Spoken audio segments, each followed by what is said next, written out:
As Hong Kong approaches the anniversary of its massive pro-democracy protests, China is moving to impose a sweeping national security law that could directly undermine Hong Kong's freedoms and special status, and inflame tensions after a year of political turmoil. The National People's Congress, a rubber stamp for the Chinese government, is set to pass legislation that is intended to curtail foreign interference or activities that undermine the state.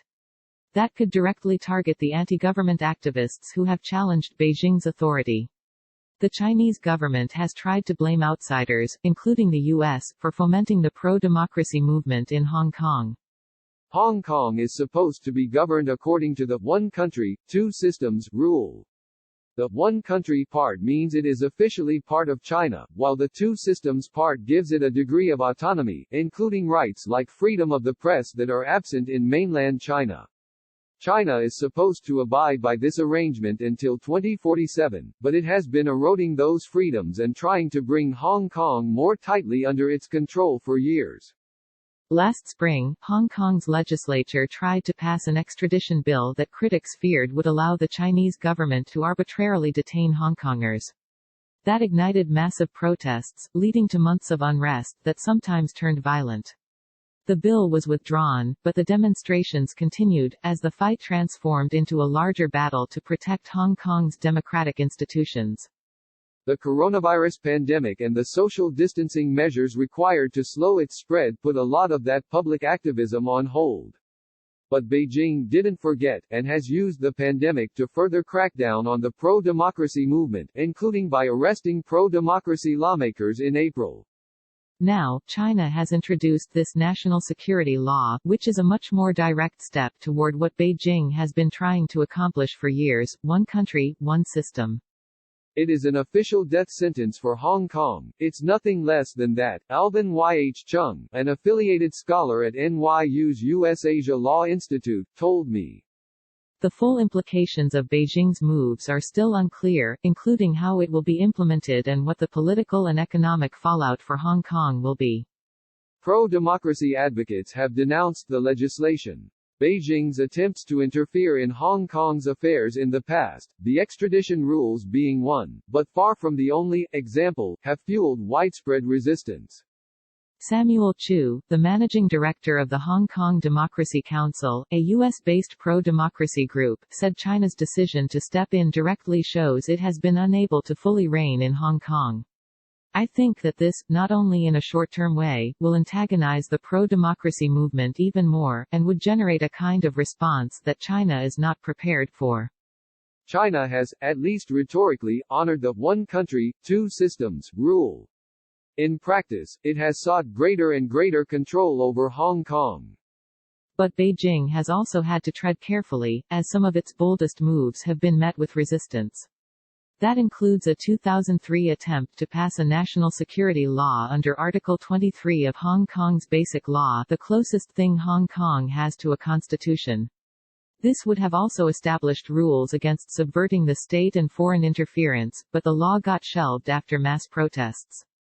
And in 2014, when Beijing reneged on its promise to give Hong Kong universal suffrage, the umbrella revolution erupted.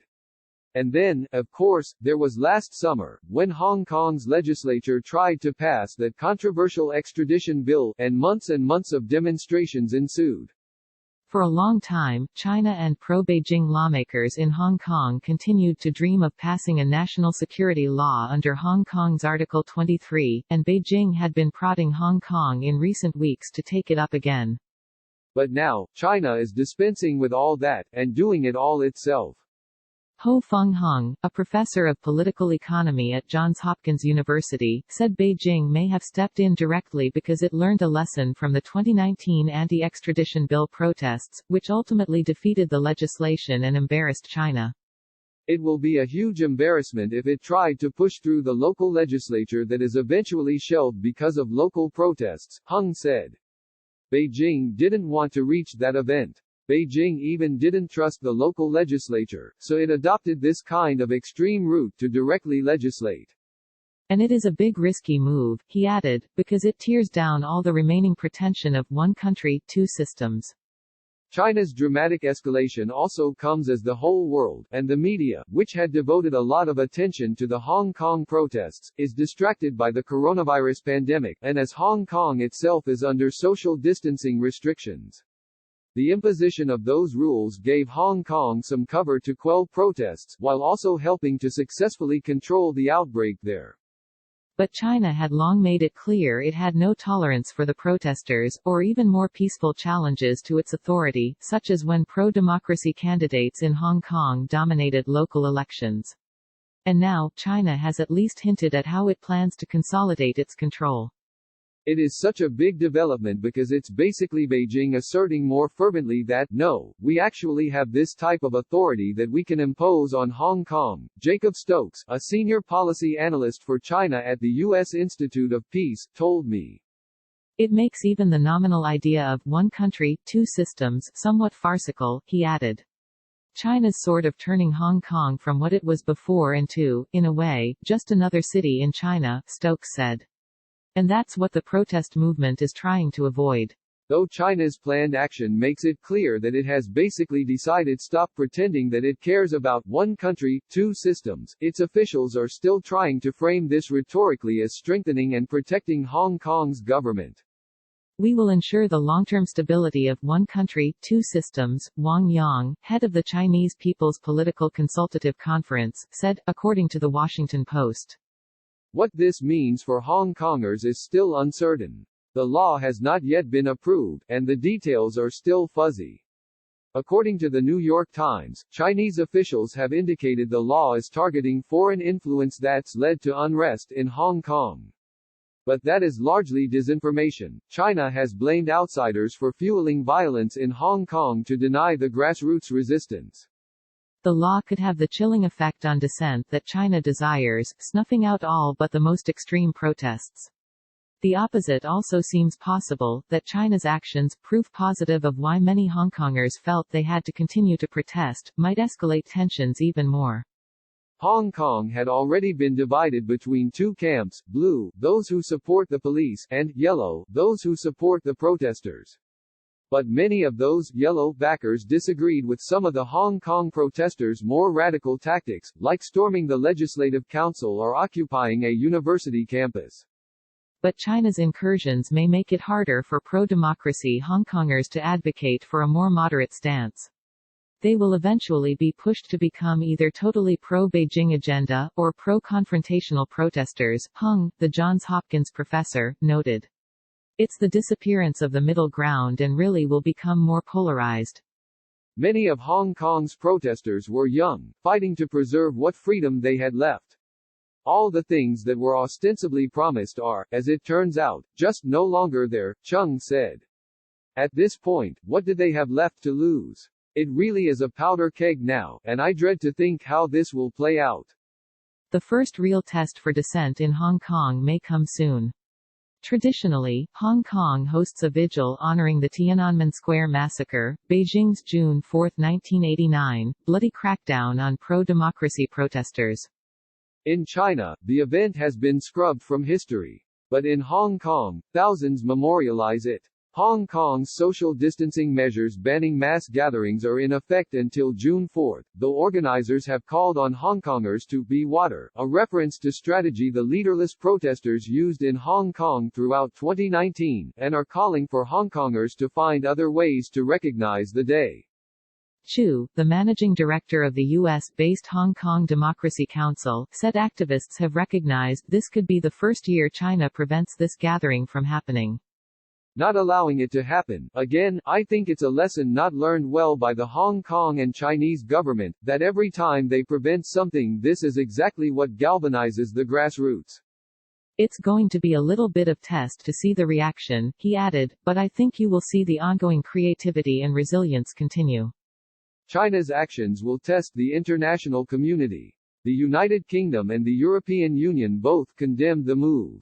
U.S. State Department spokeswoman Morgan Ortagus said in a statement to Reuters that any effort to impose national security legislation that does not reflect the will of the people of Hong Kong would be highly destabilizing, and would be met with strong condemnation from the United States and the international community.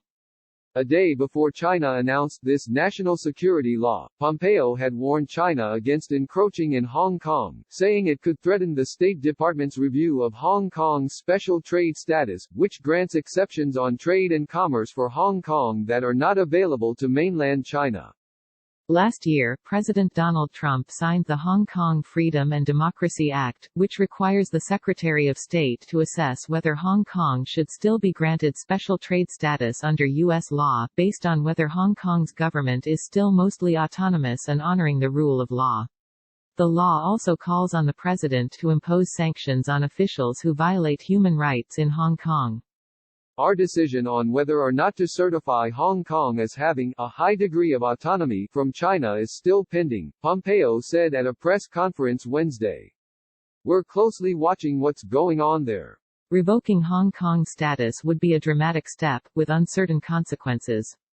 It would undoubtedly send a strong signal to China, but it could have repercussions for both the U.S. and Hong Kong. The U.S. could lose tens of billions in trade, and it could jeopardize Hong Kong's standing as a global financial hub, dealing another blow to the city. The Trump administration has recently been pushing back hard against China as it is considering ways of punishing Beijing for its early mishandling of the coronavirus. That may motivate the U.S. to take a tougher stance on Hong Kong. At the same time, China could retaliate for such a move, and Beijing may be betting that the U.S. has too much at stake to take such a drastic step. When asked about the proposed national security law on Thursday, Trump said he didn't know what the U.S. would do.